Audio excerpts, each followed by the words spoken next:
sometimes you just have to get enough faith and enough gumption or confidence in yourself, whatever you can derive it from, to do the next little thing.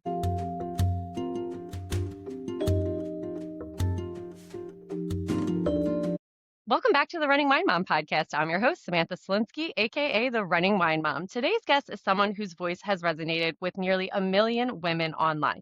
Not because she claims to have everything figured out, but because she's willing to talk honestly about the messy, complicated, meaningful parts of life. Kendall Mariah is an author, creator, army wife, adoptive mom, and someone who speaks openly about navigating motherhood, identity, neurodivergence, ambition, and the season of life where things don't go the way we planned. Her debut book, This Little Fire of Mine, explores what she calls soul friction, that tension we feel when the life we expected doesn't quite match the life we're actually living. If you've ever found yourself questioning the path you thought you'd take, redefining strength, or learning how to hold both gratitude and grief at the same time, this conversation is going to resonate with you. So without further ado, let's welcome Kendall. Welcome. Yay! Thank you so much for having me. I am so excited to talk all about your book and about you. But to start each episode, we have our wine, and one of the week segment. That's where we share our favorite wine or drink about something that's been bothering us and celebrate our recent victory. So grab a glass, take a deep breath, and let's get started. So, Kendall, what is your drinking wine of the week? Well, I have to tell you, I'm one of those people, I'm really sensitive to sulfates, so I have to be very careful. If I wasn't sensitive to a sulfate, I love a good Josh Cabernet, Yeah, that's a good one. but I have to be careful with those. But right now, we're going into hopefully a warmer season. And one of my favorite little traditions in the summer is to go watch the sunset on the dock at the beach with my grandmother-in-law, my husband's grandmother. And she will pour the nice glass of whatever Riesling she finds at Aldi. And I'm like, how in the world is this so good? And she's like, it's $6. But she has a lot of experience in picking out good wine. She knows what to look for. That good crisp Riesling after a hot summer day on the dock hits just right. So I think that Aldi and Trader Joe's are owned like maybe under the same umbrella because where I am, Aldi does not have That's what I've wine, but heard. Trader Joe's does. And Ooh, Trader Joe's has great cheap wine. So I wonder if it's like the yeah, same. I bet I was it's just similar. talking to Yeah. someone, yeah, about a bourbon barrel Cabernet from Trader Joe's, and it's like so cheap and so good. So I love that. Yeah, I I believe wish it. our Aldi had wine though, because I'd be there. It's a little closer. So what is your complaint wine of the week? Well, right now, my biggest complaint is how in the world did I get sunburnt 72 hours ago? And this morning I'm back in my Uggs. Like, and that sounds like so silly, but I was talking to somebody earlier.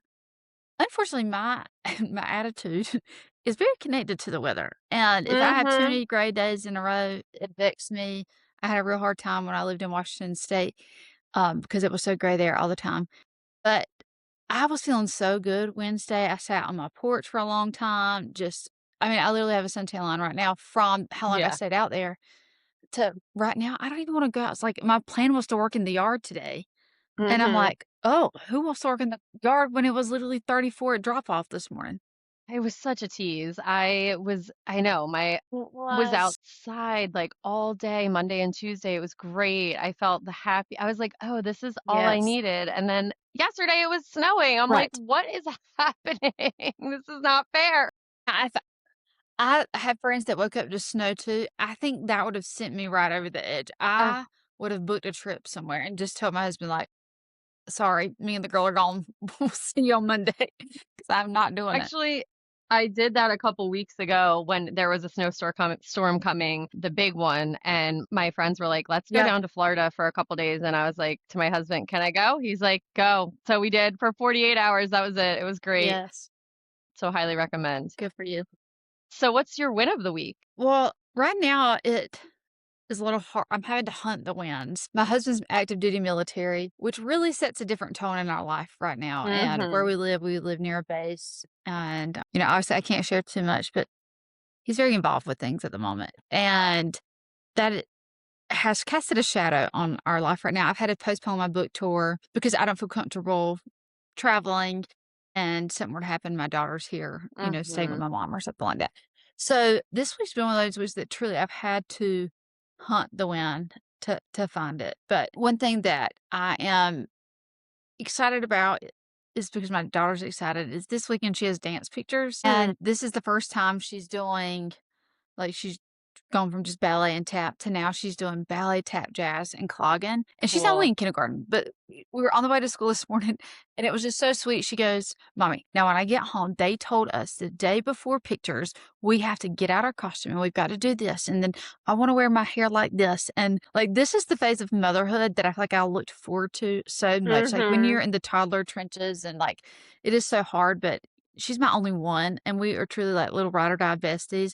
Like, she's coming up with a plan, and we're talking about hairstyles, and so, like, that is a win. Like, she Yeah. is excited about something that I loved growing up. I was a dancer, and, you mentioned she's adopted, and so it's just really cool how, from a spiritual standpoint, like, sometimes there's those little connections that you get to have together, and so, I'm excited about us having a little girl day, photo shoot day tomorrow with her. That's so cute. Yeah, and I have a 5.5-year-old. She'll be in kindergarten in the fall, but so I totally agree with that. Like Okay. I feel like this last year really just blossomed into someone who is like a little human being, and it is so cute. The Yeah. ideas that they have, and it's so much more like focused, and they feel proud of themselves, and I just love every Yeah. single second about it.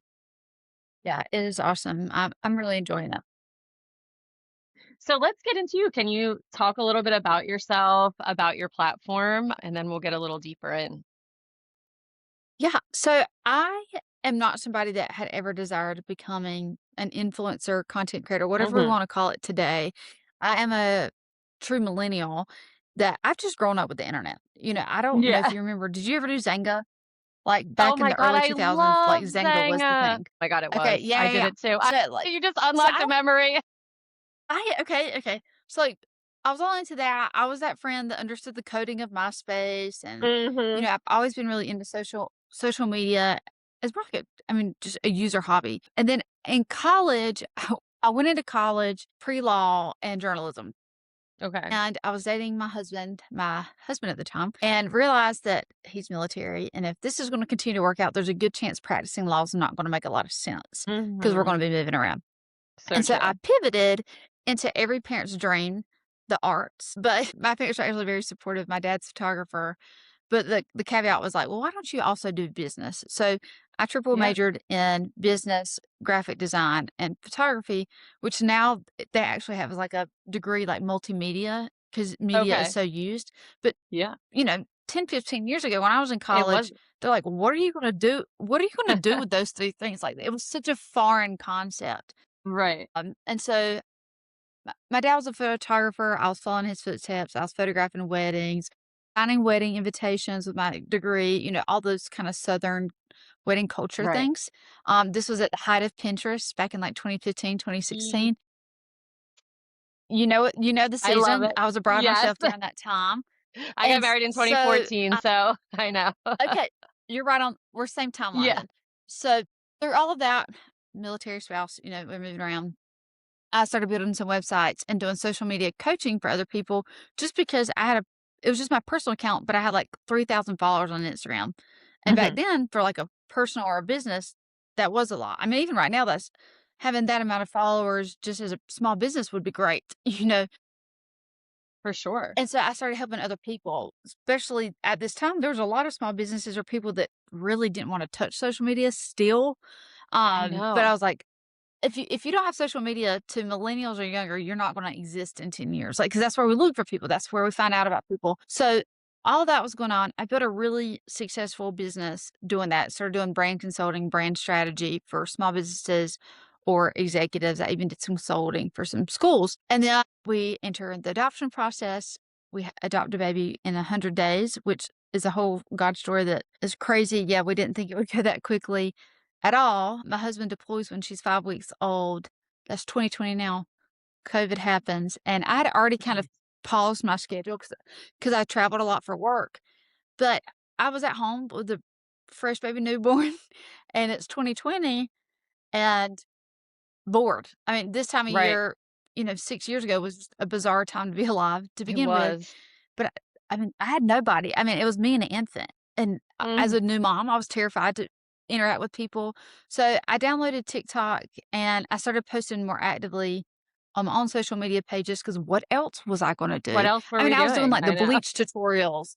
Yeah, I was like, how I make my ice white Starbucks coffee at home, all those kinds of things. And I have always, since back to the Zanga days and blog days that I had in high school, talked about the hard things, Mhm. um, and shared openly about different struggles, whether it was infertility or, mental health, and so that was not new for me. Right. It just took off in 2020. I think all the stars aligned. People were at home, they were consuming social media more, and so I was speaking out about all these things, the emotions of going through adoption and my husband being employed during the COVID epidemic, all the way to, the social justice movements as now a transracial adoptive mom. I was just verbally processing. I had never had to fear my husband going for a run because my husband's Army, he runs all the time. Ahmed Aubrey was shot and killed for going on a run, and now as Right. the mother of a black child, it just hit me in a different way of, like, how insane that other mothers have to be concerned about this because of the color of their children's skin, and as a mother, it just hits you very differently than as a Mhm. bystander. It's just different. So, again, I'm processing all this online, and things continue to kind of snowball, and I pivoted out of doing that branding consulting work and have been doing social media full time for 5 years. That's awesome. And it's so funny as you're talking, we really are on such a similar timeline. I found out I was pregnant actually with my daughter March 8th, 2020. So mine, even though you had the Well, newborn, I was pregnant and I had been going through fertility issues and thank Oh my God, thank God. I mean, it was a blessing in disguise that I did because those facilities were still, you were able to bring your husband to for the first, like, I think yeah. 12 weeks. My husband was able to come. And then after that, he wasn't able to come to any of the appointments. But because they were in the fertility doctors, I guess, they made the exception during COVID for my husband to come. So he was able to come to those first through a few appointments, which was like, I was like, okay, I Good. didn't think fertility issues were going to be something I thought was a positive, but at least he got to see two Yeah, ultrasounds in person. for sure, And for sure. yeah, so seeing that community grow to nearly 1 million women who are connecting with that honesty, when did you realize that simply telling the truth about your life was actually the thing that people really needed most? I think that I've always felt that that's just what I was supposed to do. I didn't know that there was a need for it. Hmm. I mentioned I'm neurodivergent and have recently come out online just saying that I'm autistic, and I've known that for a long time. Opening that can of worms online, especially to so many people, is opening a can of worms.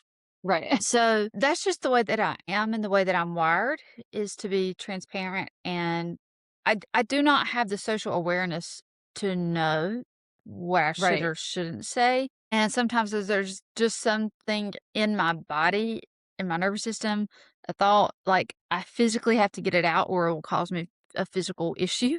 And I just transmuted that through social media. And so that's been probably the weirdest thing is that cognitively I didn't understand that there was such a need or why it was so weird or uncommon because to me it was my normal, Right. like, and that's what I talk about in my book is the way that I question and approach faith and push back and all of that is who I am. And I give examples as me as like elementary student. It's just how it is for me. I thought that was normal and typical. And as an adult and talking to other women and their experiences, realizing like, other It's people may be having these thoughts, but they just feel crazy. They're not articulating right. it, or they're wondering, but that feels like a bridge too far. And Hmm. so I think especially now moving into a season online where there's so much that is artificial, whether Hmm. that is in the actual footage or imagery itself or things that are written, people are just going to continuously create things that feel real, things that Right. feel um, not contrived or curated. For women that are of our generation, that was probably the switch up for me is the girls that we knew as influencers in 2015, 2016, 2017. It was so curated. It was so Oh, perfect. It yeah. was so Pinterest. It was all aesthetic. And when 2020 hit, you could no longer do things aesthetically or it just felt off or out of touch. And so they kinda shut down and were like, "Oh gosh, what do I do?" And couldn't really Hmm. do a whole lot versus I was like, continue to do what I was always doing, Right. But the algorithm was like, "Oh, girl, it's your time to shine." I We love that. want, you know, the normal people wanted the realness of what was going on, but people that had perfectly curated things for a song could not make that pivot so quickly. Yeah. Yeah, and that would have just shown like, okay, well, you were just this perfect human being and now you're showing that you're this perfectly unperfect person, which like, is kind of it shows like authenticity. So I love that I feel like there's so many people that need voices that show that we're not crazy in our minds. And that's something on my platform that I found when I became a mom. I'm like, wait, none of my friends slept. Like everybody was just like, talking about how great the newborn phase was and they were going through all these things. I'm like, I need to share this because I cannot be the only one. Like, I don't know how moms are functioning outside of Right. the home. And like, Yeah. I can't even get out of bed. But so, the world needs those voices. So then you have your book, This Little Fire of Mine. It's such a powerful title. What does that little Thank you. fire represent for you personally right now in this season of life? Yeah, well, as you mentioned in the intro, I call it soul friction, where we're in these seasons Right. of life or moments. It could be a moment where you're in a situation where what's happening or the reaction of other people does not align with the discernment feeling. You're feeling like, "Oh, you shouldn't be saying that," or "You shouldn't be doing that," or Right. Yeah. as a as a Christian, it's like, "Is that what Jesus would do? Because I don't think so." Like, you feel Yeah. this internal friction. So it can be a moment, but it also can be a season, and that's where I'm at the moment, highlight of my career, dream publishing deal with my So dream, awesome. publisher, you know, highlight career, check off the list. Meanwhile, my husband is in some of the scariest situations of his Yeah. career, and it's really destabilizing for us as a family unit. And so, you know, right now there's that friction, the push and pull of, is this season going to take me out? Am I Right. going to kind of sit in self pity of, this is not how it's supposed to be? It's not supposed to work this way. I'm supposed to be having my moment to shine and my book tour. And I thought it would look a certain way when I reached this point in my career. Or am I going to allow this friction to be a catalyst and an illuminating Hmm. factor to make me sharper and brighter and more ready for whatever the next season brings? Yeah. So true. And then can you go a little deeper into the soul friction? Because I just loved that phrase. And I know it kind of aligns right with this little fire of mine. And you just, what do you think about that? How did you figure out that word and what does it mean to you? Yeah, so I grew up in the church and you sing the song "This Little Fire," or "This Little Light of Mine," you know, Yes, yes.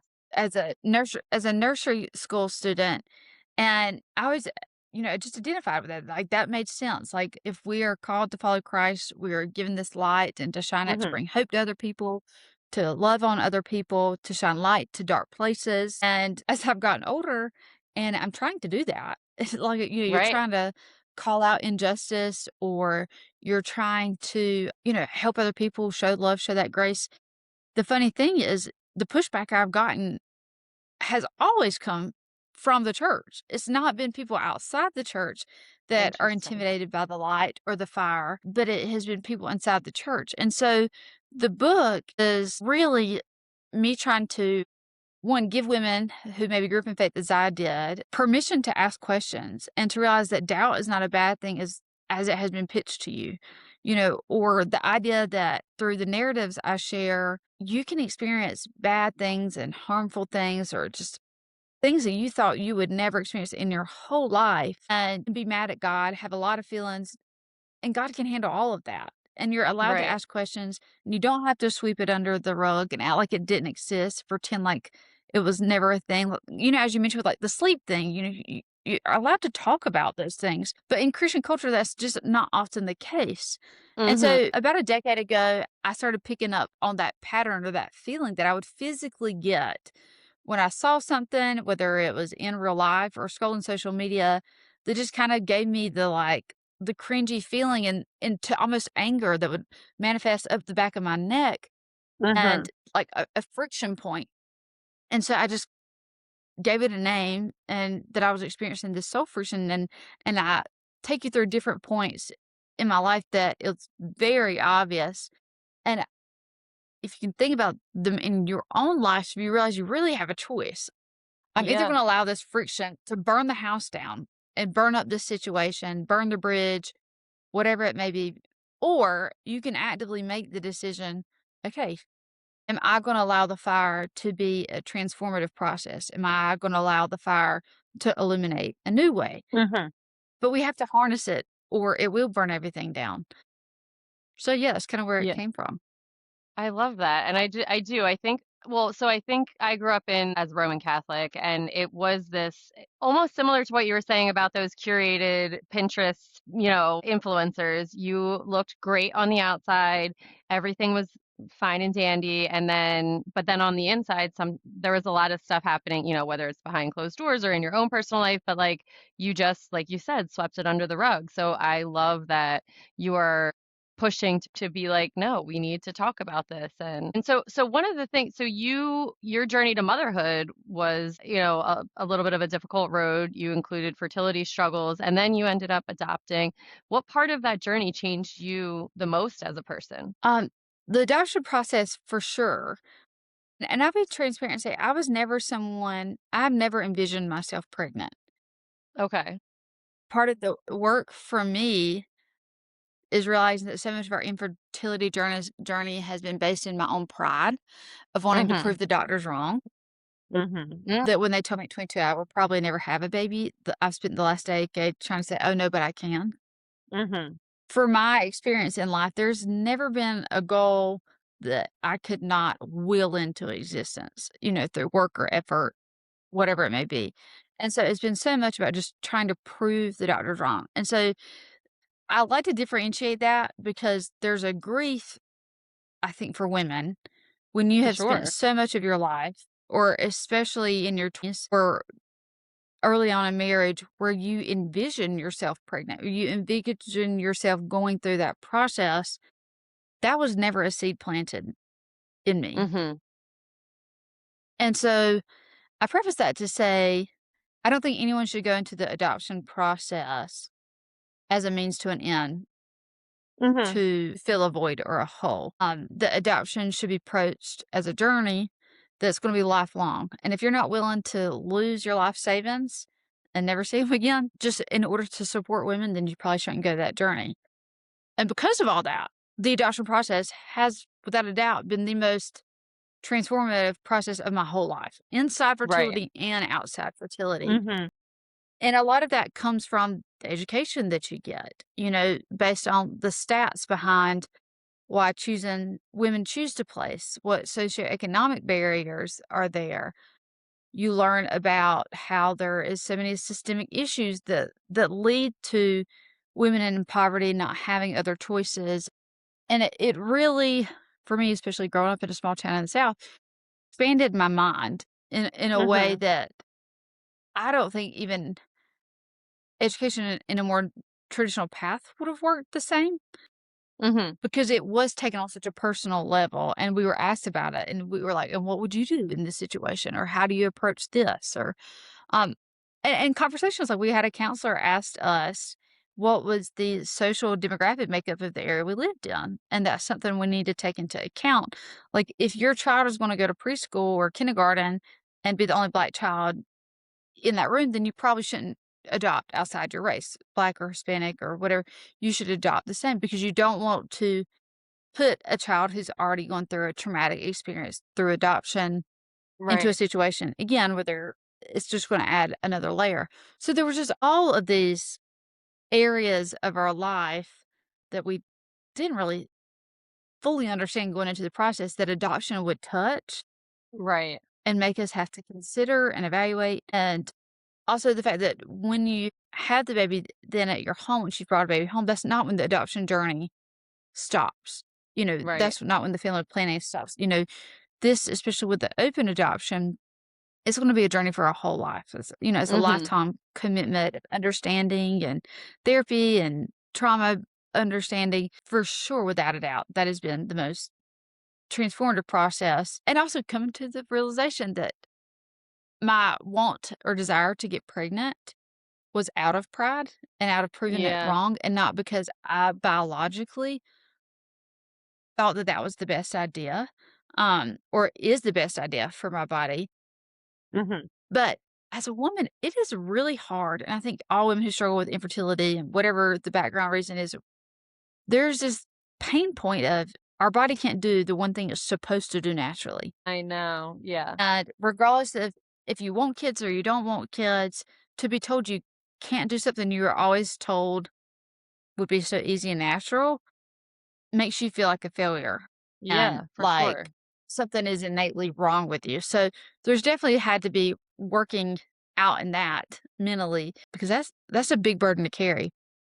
I know, and it's such a hard thing in society when you're like, this is what, you were made to do. And then when you are finding out that it's not as easy, again, as everybody's sitting there talking about, and you're like, well, what's wrong with me? I definitely had those feelings as well. Another thing that, we kind of touched on earlier, you're really open about being neurodivergent, which resonates with so many women right now who a lot of women I find are finding at in their 30s are discovering that they're ADHD or other things that they were not diagnosed younger in life. What was the moment like when those things connected and started making sense for you with that process? So I'm very fortunate and I've known that I was ADHD since the second grade. Mhm. So this is not a new epiphany to me. Everybody has known that about me my whole life. But I didn't choose to go on medication until 2020 Okay. because motherhood, which is I think an access for a lot of women, where you realize I can't cope in the ways that I thought were normal. Like for me, I have Yep. a very delayed circadian rhythm. I keep very weird hours, and I need a certain amount of long time to recharge. And I get very overstimulated, but I also need stimulation, that weird Mhm. combination of things.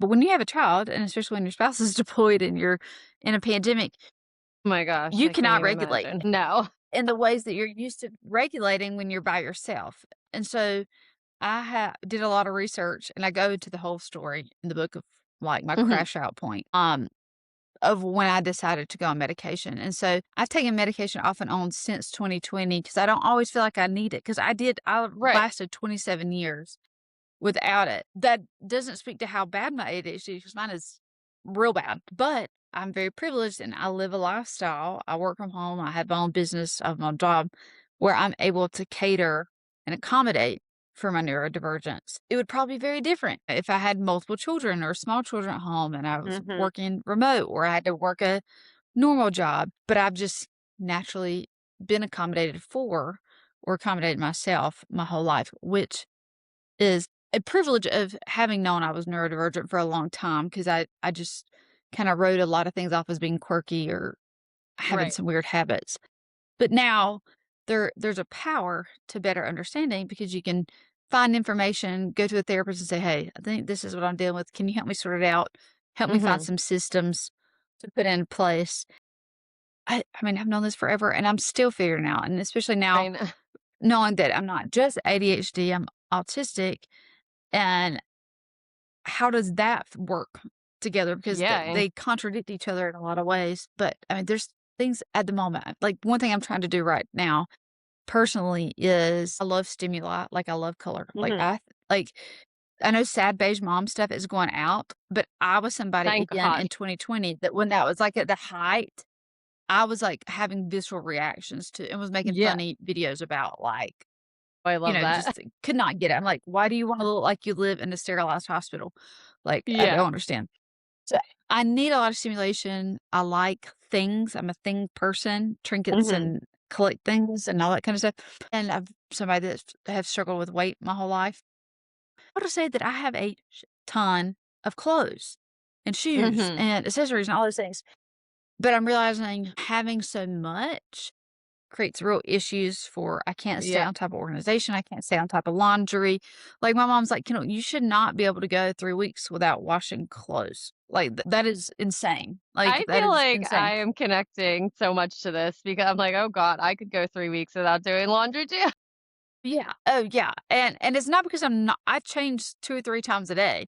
Like, it's Right, not like it's right. because I'm There's wearing the just same so outfit every much. day. Yeah, there's that much. So one thing I'm really trying to work through, like my spring cleaning mission is for all of us, myself, my husband, my daughter's closets, is to really try to pare down to what is best, what is my Mhm. favorite. And there are clothes that I have that are really nice, that I love, that I wore when I weighed 50 pounds more that I don't want to get rid of. And just my husband's like, just put it in a bag or a box and let's put it in that. Like, but get it out of your clutter vision Right. because that clutter adds clutter to your brain. And, for Mhm. someone who has an issue with organizing information in my brain, I need to get rid of as much of that as I can. And so, really trying to go through and simplify and create some systems. But it's so much easier said than done. I agree. And so I'm sure writing the book was such a fun and vulnerable process. Was there a chapter in this little fire of mine that was particularly difficult to write? Yeah. So, I was sexually assaulted in college and didn't tell anyone until I started writing the book. Wow. And no one knew the story until they read the book, and so I let my husband get a advanced copy, and he read it, and my parents. It was an assault, not a R word, like so Right. it was traumatic, but it was not as bad as it could have been, and it Right. happened in 2020 at the height of people saying, "Well, what was she wearing? Where were you at?" And I was doing all the right things, and so I write all about it in the book, and there's a chapter called I'm gonna get it wrong now, as I've said too many times, like shame, sexuality, and purity culture, and how they Mhm. all played such a role, and how it's kind of like the unholy trinity of Mhm. things that plague us specifically as women. And writing it was really hard because, again, I had never told anyone, so verbalizing it loud and put it to paper felt weird, but also cathartic because enough time has passed, like I can see it from Yeah. 1,000-foot view. Right. But I went back and forth on whether to ever include it or not, but based on the conversations I'm having in the book and the difficult things we're talking about, I was like, "This feels like a really important point, Point. an example that I'm trying to make about women not having autonomy over their body, Mhm. like, physically, in culture, and in faith." And that was a good example how I could be doing exactly what I'm supposed to be doing, and yet still I don't Right. have control over it. That's awesome. All right. Well, you have just given us so much wonderful information today, and I want to end on one question. You talk a lot about soul friction, that moment when life doesn't match the expectations we were handed. If someone listening right now feels like they're not in that exact place, the plan fell apart, the identity shifted, and they're wondering what Mhm. now, what would you want to say directly to that person? You're in good company because I think I literally cannot think of one woman in my life, friend group, family, that has not had these experiences. And, I mean, our body changes as women so much, from puberty to babies to perimenopause and then menopause. Like, of course, we're having identity shifts. Like, things are not going according to plan because no one talks about all these issues that we're going to have alongside the other life things that are happening, Hmm. if we have aging parents or we have young children. And one thing that when I have been in the darkest of dark places, and I probably should go into detail in the book, but is sometimes you just have to get enough faith and enough gumption or confidence in yourself, whatever you can derive it from, to do the next little thing. Don't feel like Hmm. you've got to get it all figured out. Like if you're in a dark place, like I was, sometimes the best thing I could do was get the courage to go outside for a walk by myself. Hmm. Like, and that was hard. But, Yeah. and my husband would bribe me. And granted, this, I was at the heaviest I'd ever been. I didn't look in the mirror. I didn't recognize myself. I mentally was experiencing anxiety and depression for the first time. So like, I didn't feel like myself. I didn't look like myself, like crisis, mode. Hmm. And my mom had walked through some similar seasons with other family members, and she was in North Carolina. We were Washington State, but she was just like, "Whatever you gotta do, Justin, to get her out of the house and get her Right. in the sunshine and go for a walk." And so my husband would bribe me with a 32-ounce Coke Icy from the corner store, Blah. from 7 He'd be like, I'll pick you up a Coke Icy on the way home from work, but have your Oh, shoes on. We'll take it to the park." yeah. And it would take me all day to get the nerve together to be able to Mhm. go outside the house because I was in Right. such a funk, for lack of better words. And that sounds so stupid. And you're like, how is a walk going to cure my life? But even just like 2 days ago, our world has felt like it was been turned upside down a lot in the last couple weeks. But I had 20 minutes to sit outside on my front porch when it was 80 degrees outside and sit in the sun, Mhm. and I felt like I was being resurrected from the dead. Like, we undervalue some of those simple things like go get in the sun, drink some water. Sounds stupid, but have you had any protein today? Because if you're neurodivergent, protein affects us very, very, very much in a different way. Like, it is so important, especially if you take medication, which this is a side plug and I'm not sponsored, but I have my new favorite thing. And if you've not tried it, you got to try it. It's called Oath. I think that's how you say it. But it's clear protein. It's clear. So Ooh, it tastes like just a water flavor. okay. Oh, it has been a game changer for me because I do not get enough protein. I need more protein.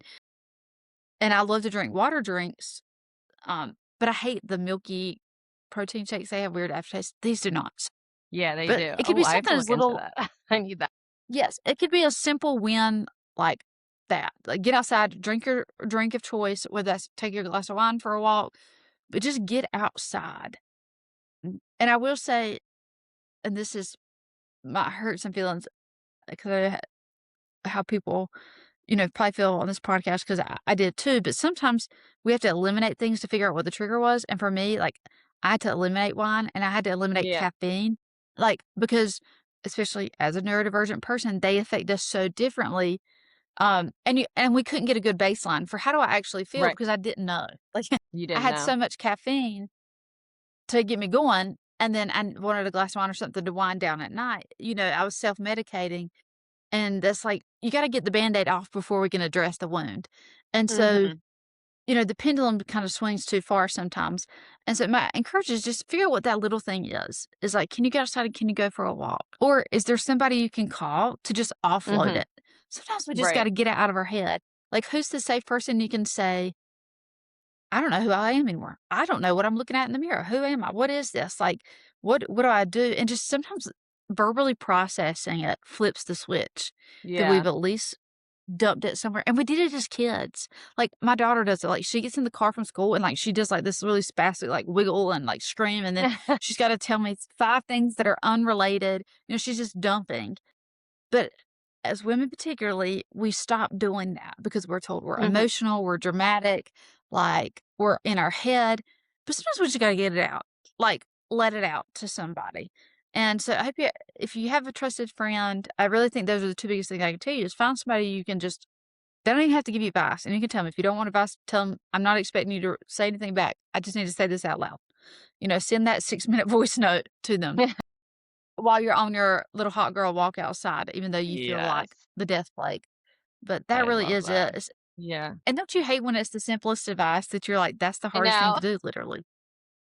But that's The usually what hardest thing works to the do. best. All right. Well, thank you so Yeah. much. That's going to bring us to the end of another episode of The Running Wine Mom. Kendall, this conversation really felt like the kind of honest dialogue that so many women are craving right now, the kind where we can talk about ambition, motherhood, and the messy middle without pretending everything is simple. Yeah. Your book, This Little Fire of Mine, is out now, and I have a feeling it's going to spark a lot of important conversations. I'll be sure to link it. And as always, thank you for spending time with us on The Running Wine Thank Mom. you. Don't forget to subscribe, leave a review, and share this episode with a mom who needs to hear it. You can follow me on Instagram at the Running Wine Mom _. And Kendall, where can the listeners find you? Everywhere at Kendall Mariah, same thing. So we can keep having these conversations, online together. I love that. Thank you so much, Kendall. This was awesome. I appreciate you coming on so much. Thank you. So thank you so much for joining us today. Remember, you are strong, you are capable, and you are all amazing. Until next time, keep running, keep sipping, and keep embracing the joy of motherhood. Cheers, and I'll be back next Tuesday.